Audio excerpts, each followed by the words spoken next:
Good morning, everyone, and welcome. Thanks for joining us today for the 5th webinar in our series on payment processing. Today's topic is Behind the Curtain of Payment Processing. In this webinar, we're going to talk more in depth about various costs that go into payment processing and how to understand these. This is a fairly dry subject for most people, so I'm going to try and make it as interesting as possible. My name is Chris Lake, and I'm your presenter for today. I'll be available after the webinar for questions, and my contact info is at the end slide in case you want to contact me privately with a question. Also, as we go along in the presentation, please feel free to send us questions.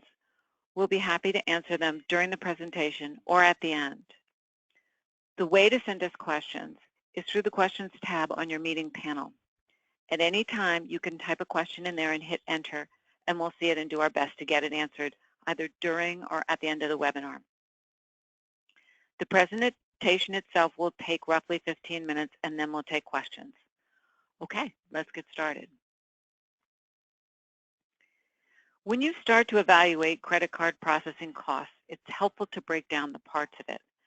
There are 5 basic parts in the overall equation. They are interchange, transaction fees, assessments, monthly fees, and markup. Okay, let's start with interchange. The definition of interchange is that it is the fee charged by the card brands to send and receive financial data electronically across the United States and the world. By card brands, we mean Visa, MasterCard, Discover, American Express, JCB, etc., etc.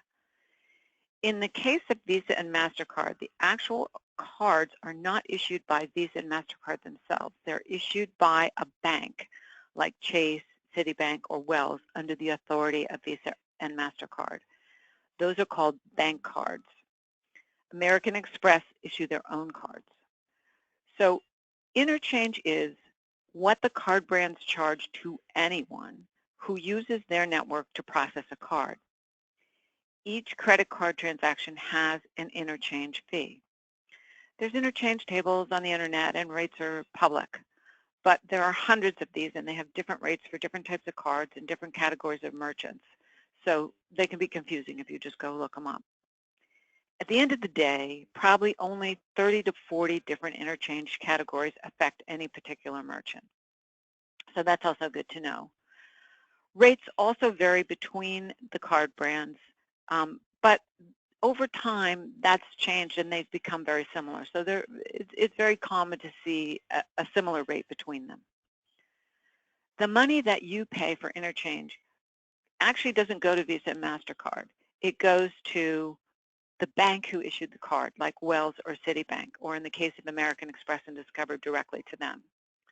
But that's interchange, and that's your basic and probably biggest fee that you're paying. So here's an example of an interchange fee. It's composed of 2 parts. The first part is a percentage. On a transaction of $100, at a 1.56 interchange rate, which is a common interchange rate for a consumer card without rewards, the charge is going to be 1.56 for the interchange percentage. The other part is pennies. The most usual amount that is added to any transaction is 10 cents. So on a transaction of $100 for a consumer credit card, you're paying a total of $1.66 in interchange. For purposes of understanding how this affects you as a merchant, the important thing to know is that the interchange fee on a transaction varies mostly according to what type of card is used, whether it's a debit card, a consumer card, a rewards card, or a corporate card. And rewards and corporate cards are more expensive to process as a general rule than debit or non-rewards because in truth, the merchant is contributing to the rewards program, just the way that the card brands lay it out. But at the end of the day, interchange rates can go as low as 0.05% and 22 cents, or as high as 3.26% and 10 cents. It also depends on what type of merchant you are and whether you swipe or hand key the card and how much the sale is. So it can go from around 35 cents a transaction to many dollars. Unfortunately, what card types you take are not something you can control. So what you need to focus on is what you can control in terms of costs, and we'll get into that a little later. The second part of credit card processing fees are called transaction or authorization fees. It's interesting that Visa and MasterCard and banks don't actually process credit card transactions directly. Companies that do that are called processors. Processors do the following. They get approval of a transaction from Visa and MasterCard, and they send that information back to the merchant terminal. They transfer the money into the merchant's bank account. They save and store or house transactional and billing information in their databases. And they provide, transaction reporting for merchants on his transactions.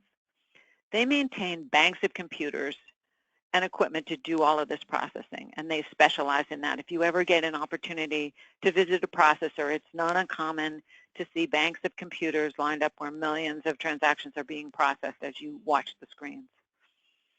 The cost per transaction for a processor to process a transaction averages about 25 cents, depending on the pricing model that you're on.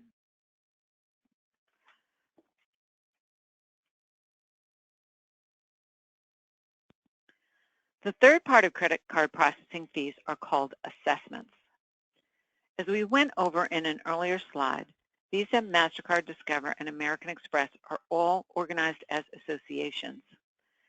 For Visa and MasterCard, banks such as Wells Fargo, Chase, Citibank, and others that issue cards can do so only if they're members of the Visa and MasterCard associations. The associations themselves make up the rules and regulations, and the bank must abide by them. The same is true for Discover and American Express, but they're not tied to banks for card issuing, as we've talked about. All of the associations charge what is called assessments. Assessments are on top of interchange, and they go to the association, not to the issuing bank. So assessments are charged to cover the costs and profits for the association to maintain itself, handle fraud, security, and to expand. Here you see an example of assessments, and I'll go into these a little bit in a second. Although there are about 40 different assessments, only about 2 are charged on a particular transaction. Those are called base assessments, and they average about 0.13% and 2 cents. So if you're processing a Visa transaction, you get the Visa assessments. You don't also get MasterCard, American Express, and Discover assessments. You just get the Visa assessments. Same is true with MasterCard and so on. So here you see a Visa assessment of 0.13% assessed to all Visa credit card sale transactions. And then this is where the 2 cents comes in. It's actually 0.0195, but essentially it's 2 cents. So this applies to all Visa transactions. And then I didn't print the whole list, but there's others that go on that are MasterCard and American Express and so on. So that's where the assessments come in. The other assessments, the other 38 assessments, are charged only when the circumstances warrant. The main time this happens is when an international card is used in the U.S. and extra is charged for that, and quite a bit extra is charged for that. You can see an example here for Visa, an international service fee of 1.2%. So that's not something that, again, you can control. It's just a fact, and it gets charged on every transaction. The fourth part of the equation are the monthly fees and per occurrence fees. Monthly fees are costs associated with having an account on file at the processor. These can vary slightly and normally have a very small markup. They contain things such as the cost of keeping the merchant's data on file, the cost of providing monthly statements, regulatory oversight, which has become greater and greater in past years due to breaches and other governmental requirements, PCI compliance, and then finally the cost of debiting and crediting the accounts. What fairs want to watch out for here is programs that do not provide a seasonal status. Some programs charge monthly fees each month of the year, whether or not the fair is processing. These costs can build up over time. Like if you're open for 2 months and you're getting charged for 12 months, that's going to be a hefty sum. What you want to ask for is the ability to turn your monthly fees off in the months that you are not processing. Okay, the last piece of the puzzle is the merchant services providers, such as fair payment processing by UMS Banking. A merchant services provider is the interface between the merchant, the processor, and the association. What they provide is a variety of products and solutions that they have certified to work, help in getting signed up with the equipment and setup that makes sense and is the most cost-effective for you, getting the paperwork done on the application and associated documents, providing underwriting of your account with the processor and association so that you're approved to take credit cards, getting your account boarded, which basically means set up with the processor so that you can actually process, handling any customer service issues or needs that you may have, and help with chargebacks or other financial issues. Merchant services providers charge for these services. How they charge comes in a variety of flavors, and some make more than others. It depends on the pricing model. So, what are good rates and what is the ideal pricing model? There's no one-size-fits-all in pricing. It depends on the card you take, how much you run in a month, and whether you swipe or hand key. What you want to focus on is getting a very competitive rate without any gotchas. As stated above, many providers have several ways of billing merchants. As we mentioned before, rewards and corporate cards cost more to take. So some providers take that increased expense of a rewards card or a corporate card and mark it up again as a surcharge. Since surcharges are not easy to decipher on a statement in most cases, some providers mark it up quite a bit. At the end, it can cost as much as 5 or 6% to take one of these cards. And a lot of the cards out there today are rewards cards. So in a lot of cases, that's the majority of what you're going to be seeing. For the most part, if you avoid models that have excessive downgrades or surcharges, or look closely at what those rates are, you'll be okay. Ideally, what you want to ask for is what is known as cost-plus pricing. With this model, you get actual cost of interchange and assessments and monthly fees, plus a small markup from your merchant services provider. This can also sometimes be called pass-through pricing because your provider is passing through costs to you plus a small markup. So that's really the ideal rate that you want to look for because that's something that you can control. A bundled rate has become popular more recently with companies like Square and so forth. What most people don't know is that bundled rates are designed for very small merchants and are good really when the processing volume is erratic and very low. If you do more than 4,000 to 5,000 a month and you have a seasonal program, you're actually going to pay more with a bundled rate than you will with a cost-plus model, even though the bundled rate looks simpler. Also, beware of contracts that lock you in for 3 years or have cancellation fees, because if for any reason you're not satisfied with the service or there were hidden fees you weren't aware of, contracts like these can be costly to get out of. All right, so let's talk about your statement. Really, there are all sorts of statements out there in different formats, and it would be impossible and not very useful to try and cover all of them. But all of them contain certain basics in common. So I'm going to go through those and kind of tell you what you're looking at in each section and where to focus. So the first section is the activity section. And this usually contains what cards you ran in what amount. So you see here I ran Visa, Visa large ticket, MasterCard, MasterCard less large ticket, Discover, and debit. Well, I actually only ran 2, this customer. And then credits, any credits are also shown. The second section is the deposit detail. And this is an activity summary of the batches that you processed. So you can see on the left-hand side here, there was a batch processed twice in the 1st of February, once in the 2nd, once in the 5th, etc. And you also see missing days, like there's only the 10th and then the 14th where they didn't process any and didn't close a batch. So this is what I processed in that day, how much, any that was charged back, and the net amount that went into my bank account.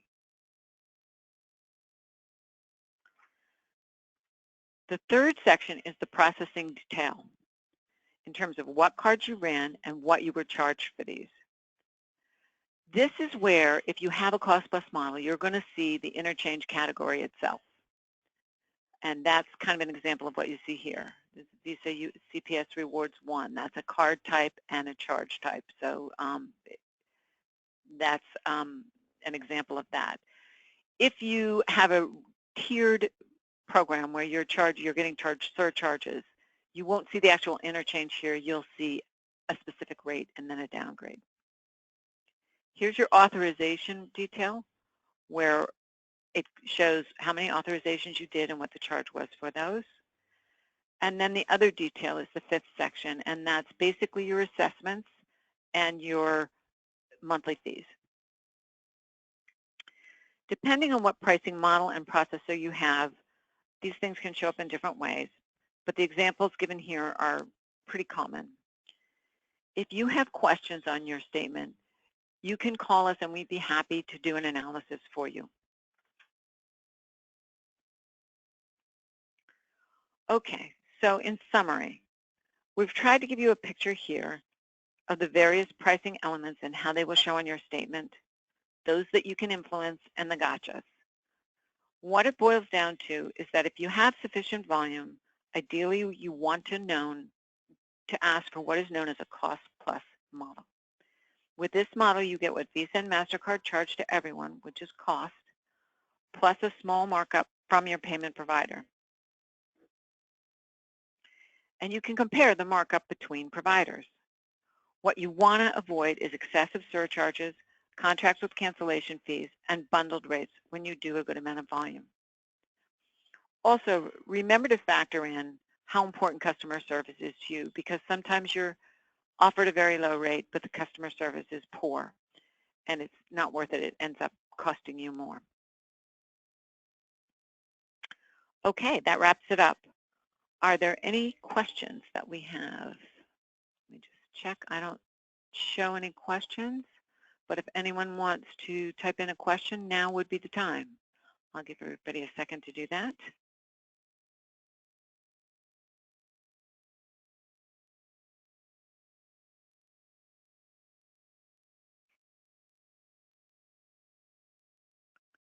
Okay. Thanks very much for your time. We know you're busy people, and we appreciate your taking the time out to attend our webinar. We're here to help. Please feel free to contact us and ask for a free rate review and an evaluation of how well suited your setup is to your needs now and what you foresee in the future. And please consider joining us for our next webinar, wrapping up what we've covered in this series and where to go from here.